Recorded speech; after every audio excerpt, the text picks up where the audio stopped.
Shalom, shalom, puji Tuhan. Bapak Ibu Saudara sekalian, hari ini saya mendapat tema yang luar biasa, bahwa di gereja ini sedang ada tema tentang penuaian, betul ya Pak Ri? Dan penuaiannya adalah harvest in my family, penuaian di dalam keluarga. Karena ini memang tema yang sangat luar biasa. Kita langsung saja baca ayat kita yang pertama, yaitu di dalam Matius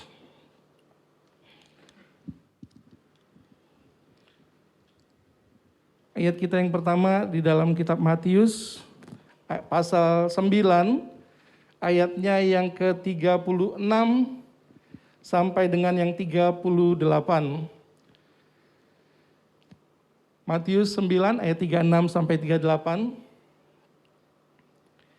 Melihat orang banyak itu, tergeraklah hati Yesus oleh belas kasihan kepada mereka, karena mereka lelah dan terlantar seperti domba yang tidak bergembala.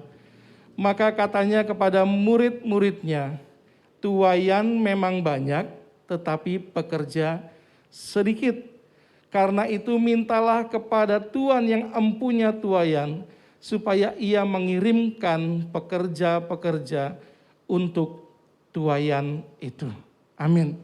Bapak Ibu Saudara sekalian, tema tentang penuaian ini adalah tema yang luar biasa. Dan tema tentang penuaian ini adalah tema yang mendesak sebenarnya. Tema yang tidak bisa ditunda. Tema yang harus segera dilakukan. Mengapa demikian? Karena kita tidak pernah tahu kapan waktunya. Kita tidak pernah tahu kapan waktunya. Waktunya siapa? Baik waktunya kita sebagai para penuai, pelayan-pelayan Tuhan, maupun waktunya saudara-saudara kita, keluarga kita, Bapak Ibu, target tuaian yang Tuhan percayakan dalam hidup kita. Kita juga tidak tahu waktunya mereka.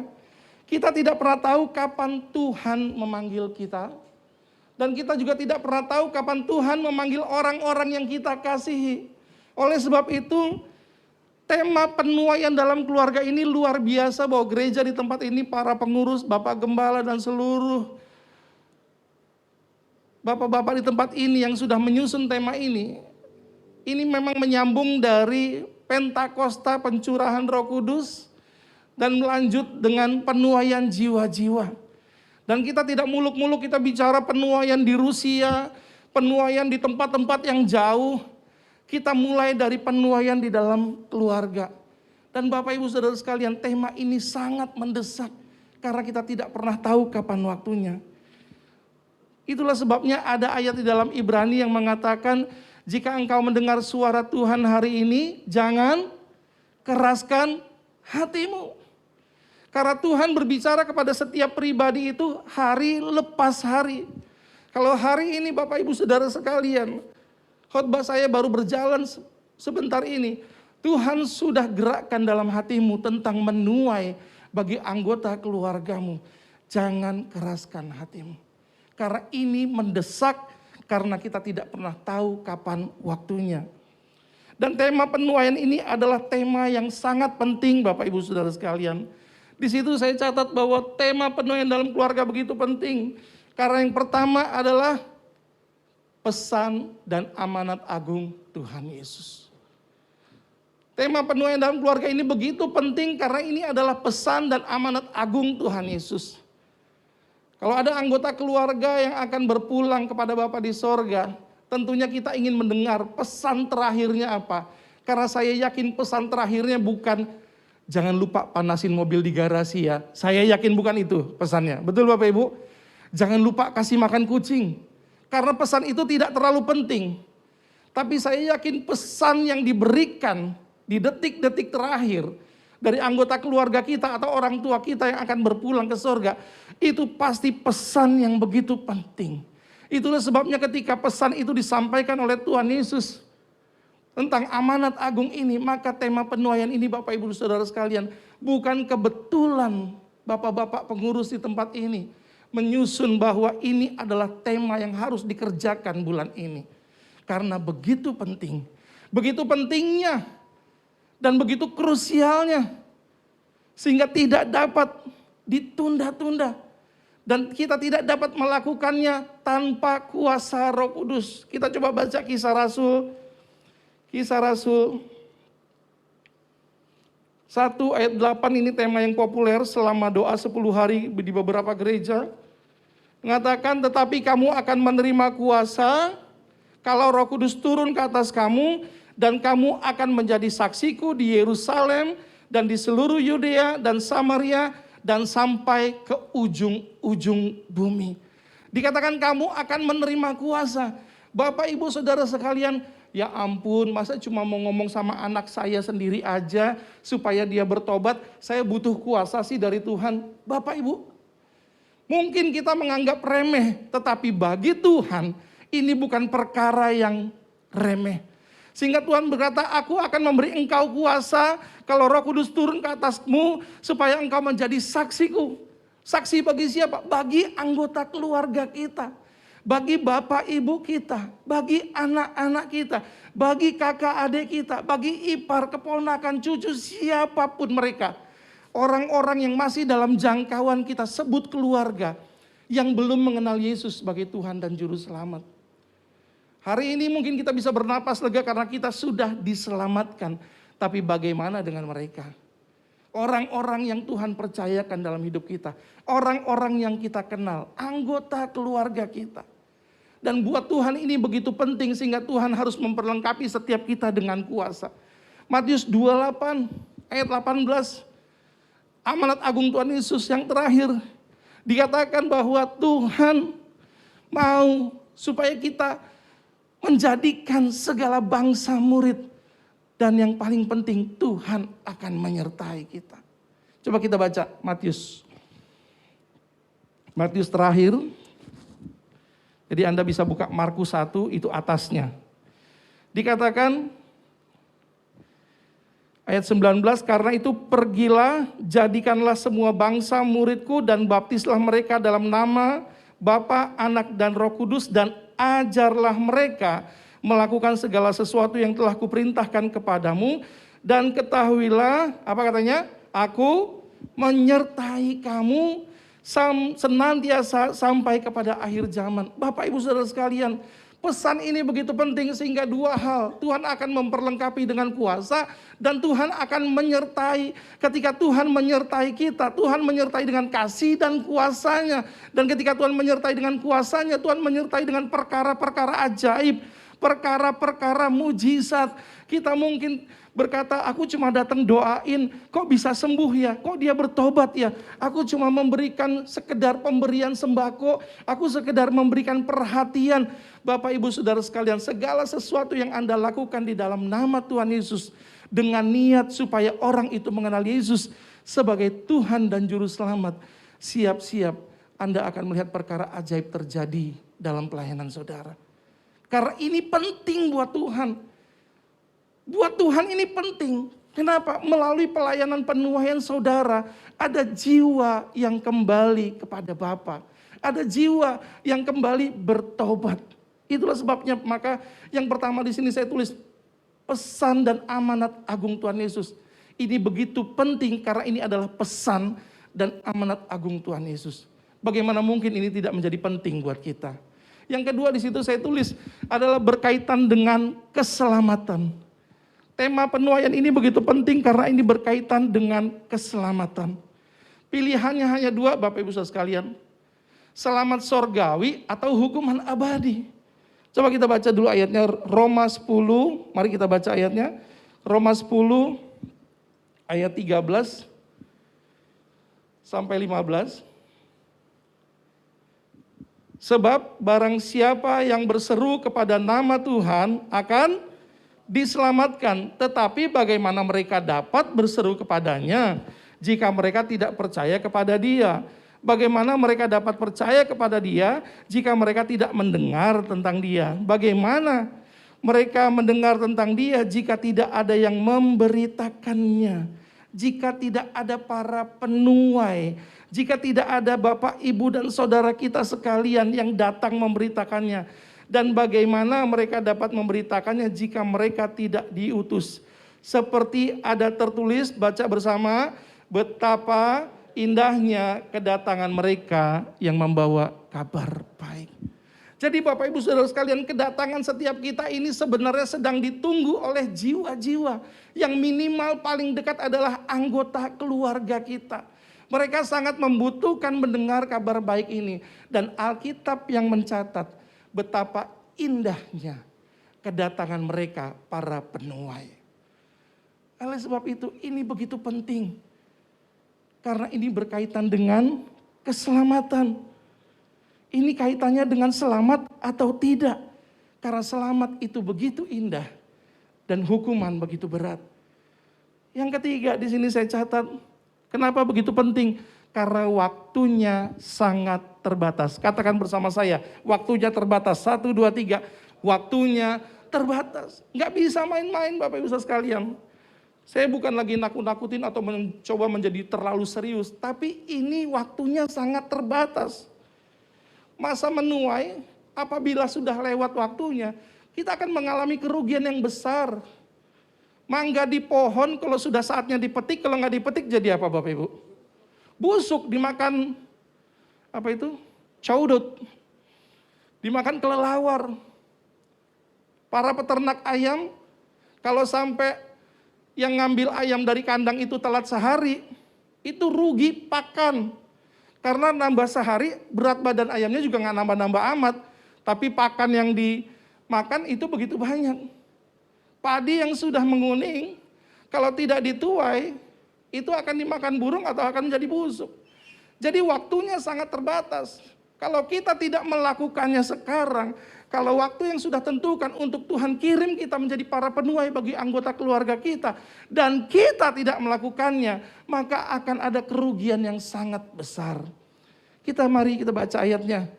Di dalam Ibrani 10 ayat 37. Ibrani 10 ayat 37. Ya, Ibrani 10 ayat 37. Sebab sedikit, bahkan apa? Sangat sedikit waktu lagi. Dan ia yang akan datang sudah akan ada tanpa menangguhkan kedatangannya. Kita nggak bisa bilang Jim gitu. Maksudnya bukan Pak Jimmy ya. Apa ya?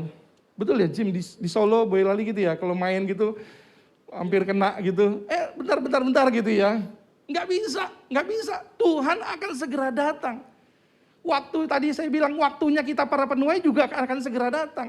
Waktunya mereka yang akan dituai juga akan segera datang. Waktunya sangat terbatas, sangat sedikit, bahkan sangat sedikit lagi waktu yang tersisa.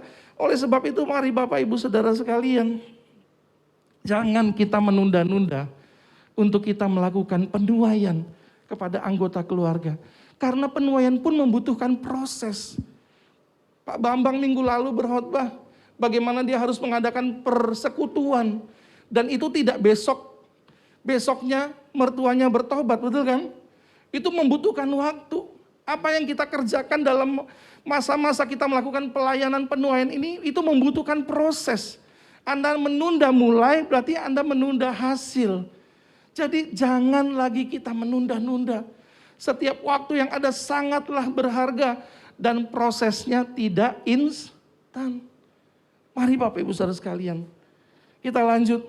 Di situ saya tulis di PowerPoint yang saya siapkan adalah menjadi penuai adalah pekerjaan yang mulia karena membawa orang kepada Tuhan Yesus untuk menerima keselamatan.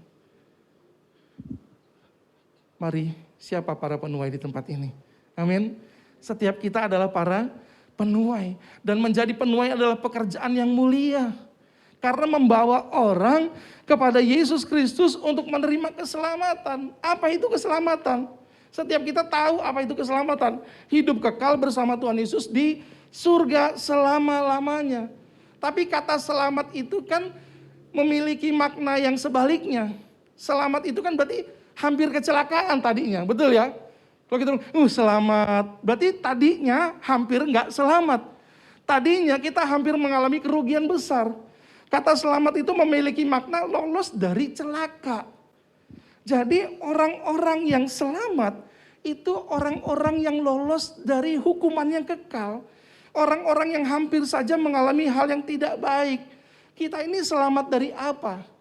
Para tuayan yang hendak kita targetkan untuk kita berikan berita penuaian itu, mereka harus kita selamatkan dari apa? Dari neraka hukuman kekal. Bapak Ibu, salah satu penekanan saya di sini sebenarnya. Hari-hari ini saya sedang diingatkan Tuhan tentang hal ini. Bagaimana resiko kehidupan setelah kematian itu begitu nyata. Apakah kita bersama dengan Tuhan di surga atau tidak? Karena ketika masuk dalam hukuman neraka, ini nggak bercanda Bapak Ibu. Kita nggak usah ngomong api yang panas. Kita nggak usah ngomong api yang panas. Kita ngomong sakit gigi aja, tapi selama-lamanya. Kita sakit gigi 1 jam aja nggak tahan. Sakit gigi 1 hari, sakit gigi 2 hari, sakit gigi seminggu aja nggak tahan. Bayangkan ini, kita nggak usah ngomong hukuman yang begitu berat. Kita bicara sakit gigi selama-lamanya. Kepala ini mau dicopot aja nggak bisa. Sakit gigi terus-menerus selama-lamanya. Itulah sebabnya kenapa keselamatan ini begitu penting dilakukan supaya kita sebagai penuai ini bisa memberitakan kepada mereka, anggota keluarga kita. Kita baca Ibrani 12 ayat 14. Ibrani 12 ayat 14, maaf agak sedikit banyak ayatnya, tapi saya akan cepat. Ibrani 12 ayat 14 dikatakan, berusahalah hidup damai dengan semua orang dan kejarlah kekayaan. Bukan. Kejarlah kesuksesan. Bukan. Tapi kejarlah apa? Kekudusan. Kekudusan yang harus kita kejar. Sebab tanpa kekudusan tidak seorang pun akan melihat Tuhan. Bapak Ibu Saudara sekalian, tema kekudusan ini, mari kita kembalikan lagi dalam hidup kita. Kita bertobat sungguh-sungguh. Kita kembali kepada jalan Tuhan. Kalau kita sudah menyimpang ke kiri dan ke kanan, mari sebagai para penuai yang akan menuai anggota keluarga kita, kita lebih dulu hidup kudus di dalam Tuhan. Sebab tanpa kekudusan tidak seorang pun akan melihat kemuliaan Allah. Karena Bapak Ibu Saudara sekalian, saya tadi bilang hukuman yang gak bercanda. Oleh sebab itu pekerjaan para penuai begitu mulia. Karena membawa orang kepada Kristus untuk menerima keselamatan. Mari kita sungguh-sungguh hidup kudus dengan kuasa Roh Kudus yang memampukan kita. Kita gak bisa hidup kudus dengan kekuatan kita sendiri. Karena sebagai penuai kita membawa jiwa kepada Kristus seperti kita adanya di dalam Tuhan Yesus. Dan di sini yang saya mau garis bawahi. Bapak Ibu, sebagai penuai kita ini, kalau dalam tugas penuaian kita yang kita kerjakan dan berhasil, kita sedang memberikan mereka rumah di surga. Amin. Kita sedang memberikan mereka rumah di surga. Rumahnya dari Bapa, tapi kita sebagai jalan, kita sebagai sarana, para penuai memberitakan kepada anggota keluarga kita. Saya nggak tahu di sini Bapak Ibu punya anggota keluarga yang sudah mengenal Yesus sebagai Tuhan dan Juru Selamat atau belum. Karena targetnya bukan cuma mereka. Ada juga anggota keluarga kita yang masih Kristen KTP saja. Ada anggota keluarga kita yang memang agamanya Kristen tetapi tidak hidup di dalam pertobatan. Mereka juga adalah orang-orang yang harus menjadi target kita sebagai para penuai, di mana kita harus melakukan penuaian di dalam anggota keluarga kita. Matius 9 ayat 37 mengatakan tuaian memang banyak tetapi pekerja sedikit. Saudaraku, pekerjaan tuaian itu sangat banyak, ada di depan mata kita. Kenapa? Karena mereka keluarga kita. Betul? Ada di depan mata kita. Karena mereka mungkin cuma kakak kita. Mereka adik kita. Mereka orang tua kita. Mereka mertua kita. Mereka anak-anak kita. Mereka ada di depan mata kita. Kita tidak bicara yang jauh-jauh. Yang masih dalam jangkauan. Begitu banyak anggota keluarga kita yang membutuhkan pekerjaan pelayanan kita. Janji penyertaan Tuhan dan diperlengkapi dengan kuasa Tuhan sudah sampaikan. Dan Bapak Ibu ini yang luar biasa, Tuhan tidak akan ingkar janji. Tuhan akan menyertai dan memberikan kuasanya kepada kita untuk memampukan.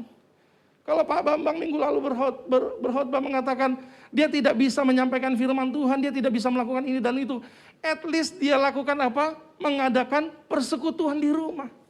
Dan ketika dia mengadakan persekutuan di rumah itu ada biayanya, ada pengorbanan yang dilakukan. Betul ya? untuk beli catering, untuk beli snack, kemudian dia harusnya bisa jalan-jalan, tapi dia harus mengadakan persekutuan demi salah satu anggota keluarga mengenal Yesus sebagai Tuhan dan Juru Selamat. Anda tidak harus jadi pendeta, Anda tidak harus jadi penginjil KKR. Anda bisa melakukan seperti yang Pak Bambang lakukan. Atau hikmat-hikmat lain yang Tuhan berikan kepada Anda. Itulah sebabnya dikatakan kita membutuhkan kuasa dan penyertaan Tuhan. Yang penting di sini adalah passion. Adakah passion kita? Adakah kita itu memiliki hasrat yang menggebu-gebu agar anggota keluarga kita mengenal Yesus sebagai Tuhan dan Juru Selamat dan menerima keselamatan? Di sini salah satu kata kuncinya Bapak Ibu Saudara sekalian. Tetapi apabila kita tidak tertarik dengan tuaian, apabila kita tidak tertarik dengan tuaian, mungkin seperti petani datang ke sawah, aduh udah menguning ya, sibuk-sibuk, seri drama Korea masih banyak soalnya, mesti diselesain, bentar-bentar, nanti kalau udah seri ke-13 baru saya datang lagi ke sawah, atau sibuk-sibuk saya masih skripsi, atau sibuk bentar saya masih melakukan ini dan itu, tidak ada waktu, mudah-mudahan deh nanti kalau selesai. Kehidupan pribadi kita urusannya tidak akan pernah selesai. Akan ada terus, ada terus, ada terus. Kalau kita tidak tertarik dengan pekerjaan tuaian, itu kita sedang membelakangi amanat agung Tuhan Yesus. Kita sedang acuh dengan jiwa-jiwa yang adalah anggota keluarga kita sendiri. Untuk kita berikan berita keselamatan. Jadi Bapak Ibu sekalian, kalau melihat dari sisi kita sebagai orang-orang yang sudah diselamatkan dan ingin menjadi penuai. Siapa di sini yang ingin menjadi penuai? Amin. Kita ingin menjadi penuai semua, ya. Ada 3 tahapan pertanyaan yang harus kita lewati untuk kita bisa menjadi penuai yang luar biasa. 3 tahapan panggilan penuai. Yang pertama, coba kita baca bersama-sama. 1, 2, 3. Apakah Anda tertarik atau berminat? Di situ dulu. Matius 9 ayat 37 mengatakan tuaian lebih banyak daripada pekerjanya. Apakah Anda tertarik atau Anda tidak tertarik? Atau Anda, lowongan pekerjaan nih, kan gitu kan? Karena begitu banyak pekerjaannya, tapi pekerjaannya sedikit. Apakah Anda tertarik? Apakah Anda berminat? Tapi pertanyaan besarnya adalah, siapa sih saya ini sampai Tuhan rekrut masuk di dalam mega proyek kerajaan sorga? Siapakah saya yang hina ini? Siapakah saya yang tidak berdaya ini? Siapakah saya orang berdosa ini? Bukankah kita ini hanyalah orang-orang hina yang diselamatkan Tuhan? Tetapi demikian pun kita diselamatkan dan Tuhan bertanya kepada kita, maukah engkau menjadi penuai? Kembali kepada pertanyaan pertama, apakah Anda tertarik atau berminat? Di situ dulu sebelum kita lebih jauh. Kalau kita ngomong panjang lebar, kalau Anda tidak tertarik, untuk apa? Tapi di sini dikatakan tuaian lebih banyak daripada pekerjaannya. Yang kedua di situ saya tulis, apakah Anda terbeban? Yang kedua. Ya. Jadi kalau yang pertama, apakah Anda tertarik dalam Matius 9 ayat 37? Yang kedua, apakah Anda terbeban? Tuhan Yesus selalu digerakkan oleh rasa belas kasihan. Di dalam hampir setiap pekerjaan Tuhan Yesus selalu digerakkan oleh rasa belas kasihan. Coba kita baca dalam Matius 9 ayat, berapa itu saya tulis? Matius 9 ayat 13.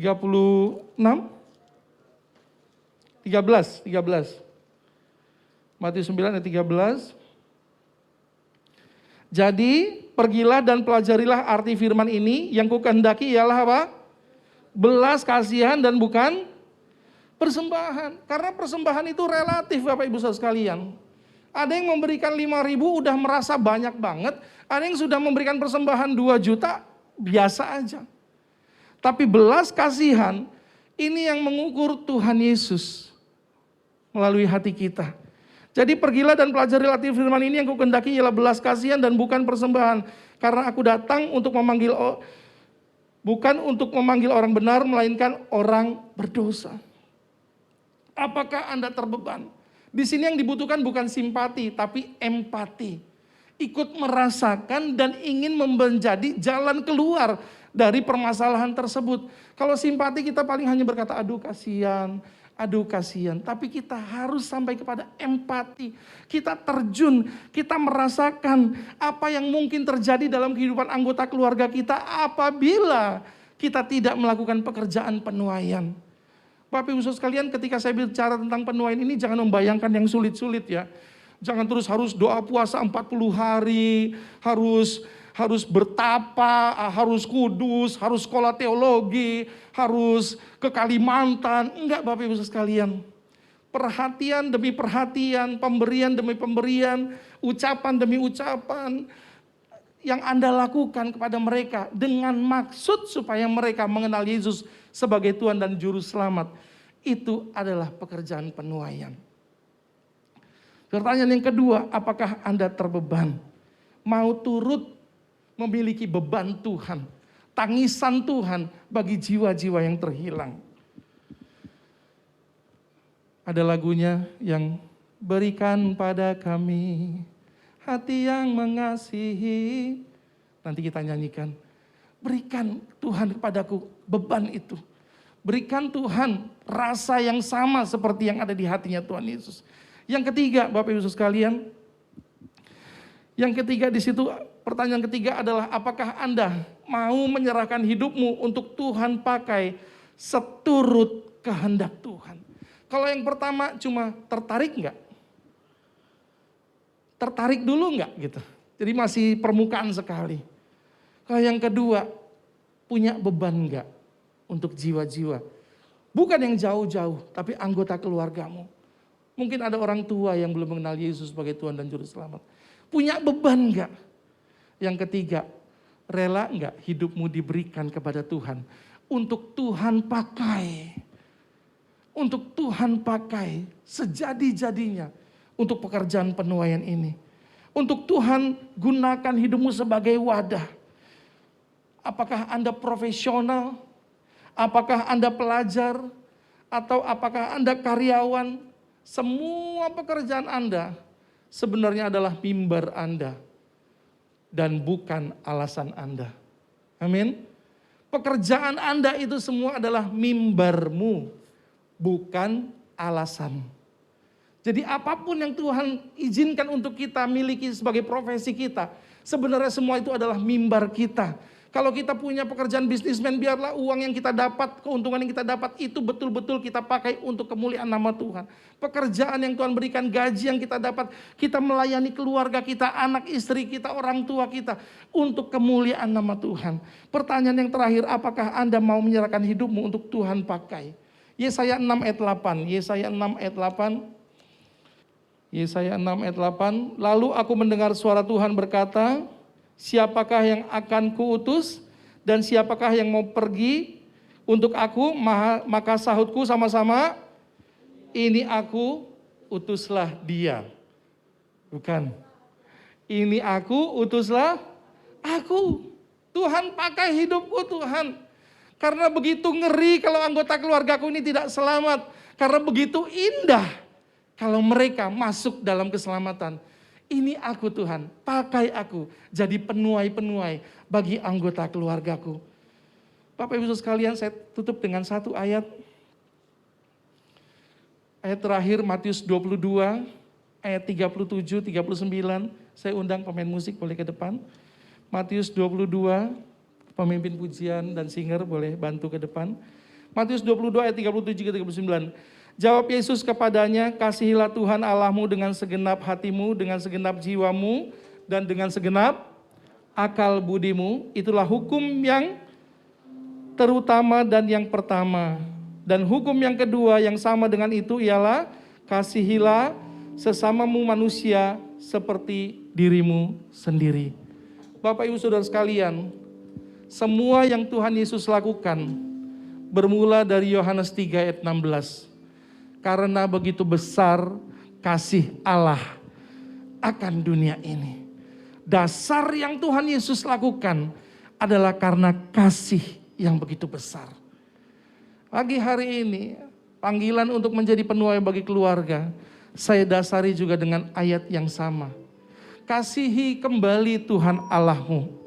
Semua yang engkau lakukan ini bukan untuk menyenangkan Bapak Pendeta. Bukan untuk memenuhi program gereja.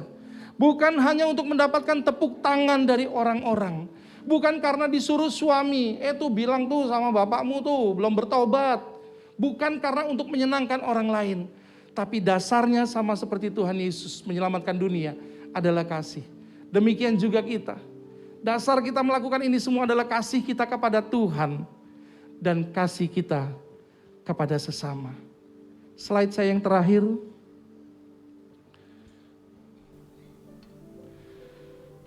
No one left behind. Jangan ada yang tertinggal. Pastikan seluruh anggota keluarga kita tidak ada yang tertinggal. Satupun.